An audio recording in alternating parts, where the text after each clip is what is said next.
السلام علیکم، میں رابعہ۔ امید ہے آپ سب خیریت سے ہوں گے۔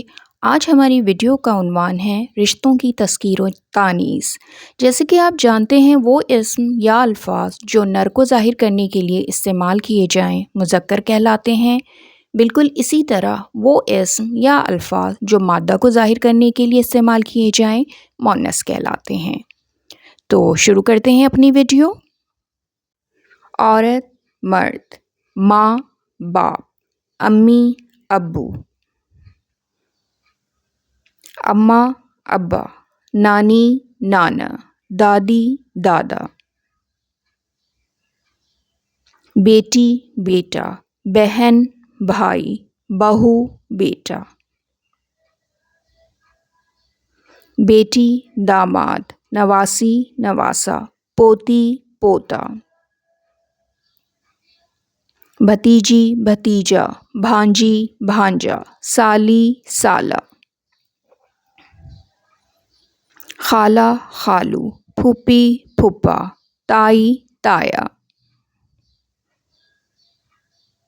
مامی، ماموں، چاچی، چاچا، باجی، بھائی یا بھیا، دیورانی، دیور، جٹھانی، جیٹھ، ساس، سسر، محترمہ، محترم، عزیزہ، عزیز، سلطانہ، سلطان،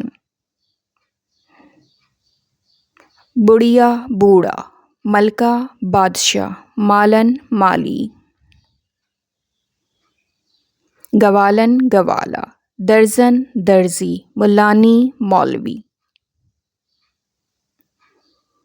کمہارن، کمہار، سقن، سقا، بڑھائن، بڑئی، نائن، نائی، جوگن، جوگی، سنارن، سنار،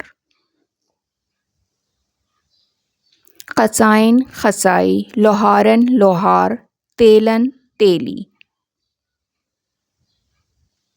بنگالن، بنگالی، ہندنی، ہندو، فرنگن، فرنگی، دھوبن، دھوبی، فقینی، فقیر، مریضہ، مریض، ملازمہ، ملازم، شیخانی، شیخ، بیگم، نواب، مغلانی، مغل، مجاہدہ، مجاہد، معلمہ، معلم، خادمہ، خادم، طالبہ، طالب، شاعرہ، شاعر، پنڈتانی، پنڈت، یہودن، یہودی، چودرائن، چودھری،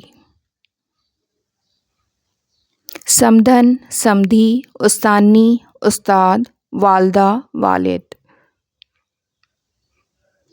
جادوگرنی، جادوگر، گڑیا، گڈا، بھوتنی، بھوت،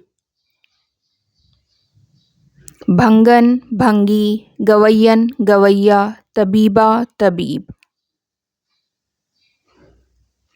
پنجابن، پنجابی، موچن، موچی، سیدانی، سید۔